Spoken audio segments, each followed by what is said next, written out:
Hello everyone and welcome to another Zenless Zone video. So seeing as the game has just come out, there's a lot of variety in the game right now. Everyone is using whoever they can get their hands on, but it's clear that not all units are made equal. There are some units that are beating out others and quickly becoming meta-defining units. So in this video we're gonna go over who they are and why you need to build these units. Starting off with the first agent, it is Anby. Anby right now is amazing and legitimately is a must build for basically every account. The reason why she's so great all has to do with this broken mechanic. So for those unaware, when you repeatedly attack an enemy, they will accumulate days. Once their days bar is maxed out, the enemy will take an increased 150% damage. This of course is massive and will raise your team's DPS by the roof if you take advantage of this. And the way you take advantage of this is by playing a stun unit. Stun units are able to fill enemies' days bar much faster than other non-stun characters, and as such are a staple in a wide number of teams. Anby is a great stun unit to play, firstly since she's easy to access. She's not like the other two stun units in the game that are locked behind wishing.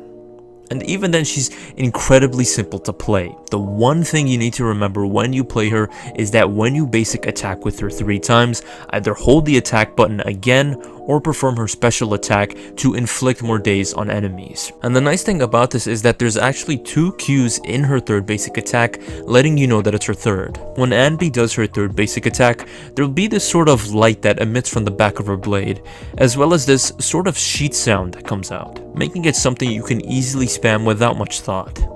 So as a daze unit, she's very easy to play, but even beyond daze, she's just a really strong unit. As long as you play the game, she gets everything she needs for free and thus is able to perform really well in combat. Just by playing the story, you get a W engine that's perfect for her, and then with Billy and Nicole, who you also get for free, you're able to trigger her additional passive and she becomes even better.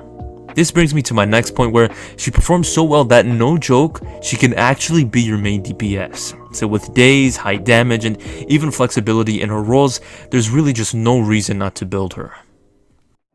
Now let's go from one amazing unit to another amazing unit, that being Lucy.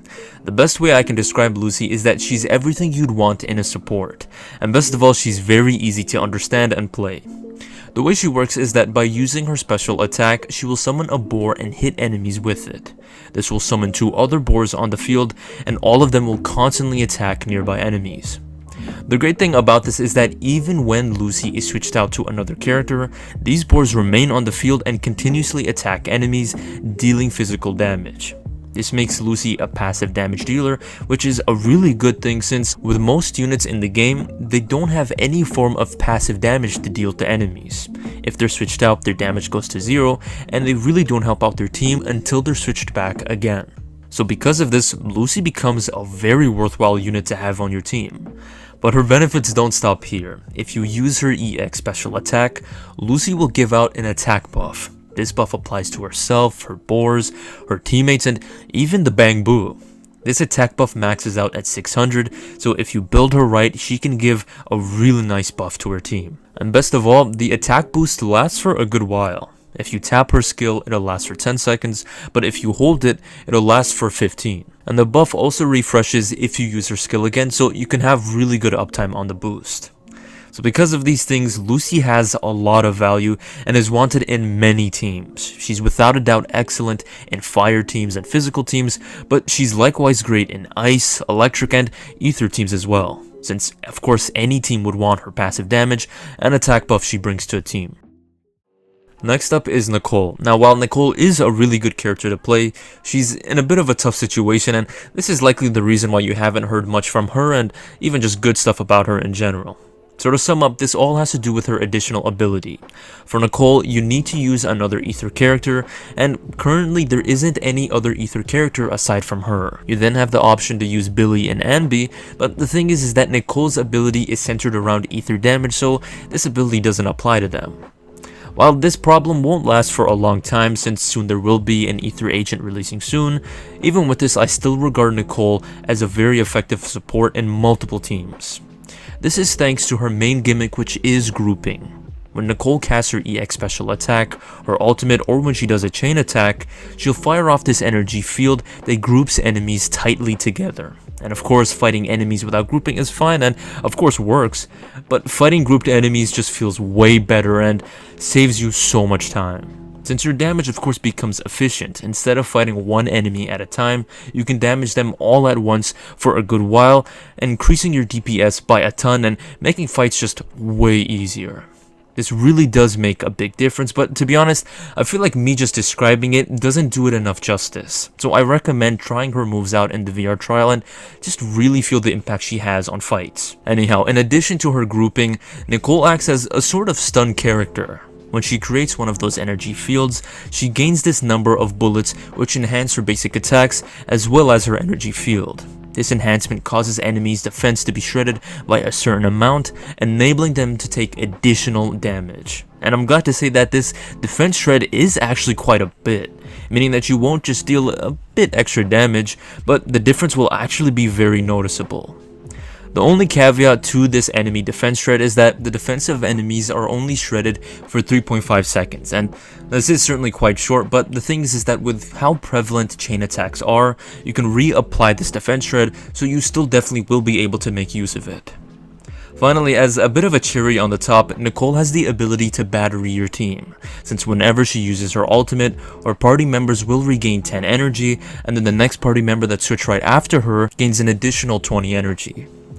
Now, while using your main DPS's ultimate is probably for the best, I'm sure this would be useful in some situations, so you have this at your disposal. Following all these units comes one that's really grown on me, and actually much to my surprise. I went from not liking her to now using her quite frequently. And it is none other than Sukaku. Sukaku is a very strong support, so much so that of all the broken ice teams you'll see players using right now, she's always in them. She's so good that, without a doubt, she's actually part of the meta right now. Like Lucy, Sukaku is able to increase her party's attack. This is done by gaining stacks called Vortex, which is gained by using Sukaku's EX special when doing a chain attack or when using her burst. When Sukaku has these stacks, her attack is increased, but only her attack. The way to pass this attack buff to a teammate is by holding her skill, which will then give way for a teammate to do a quick assist or a chain attack, and gain the attack buff. And for context, this attack buff is huge and is actually bigger than Lucy's. And crazily enough already, this attack buff lasts for a very long 22 seconds, giving you more than enough time to use the buff and attack enemies. If you're able to trigger her additional ability, she'll also give an ice damage buff of 20% to the entire party, so not only will she herself deal more damage, but any other ice characters in your team will also deal higher damage. And considering that we already have the likes of Lycon and Ellen, two broken ice characters in the game, this makes them even better than they are already. So yeah, it's pretty crazy just how good the developers made Sukaku. While she excels in ice teams, she's definitely still applicable in all sorts of non-ice teams given the attack buff. These are all the exceptional and versatile units you need to build, but another way to become better in combat is by understanding the combat mechanics and the character mechanics in the game. And if you'd like to learn about them, you can check my guide out here.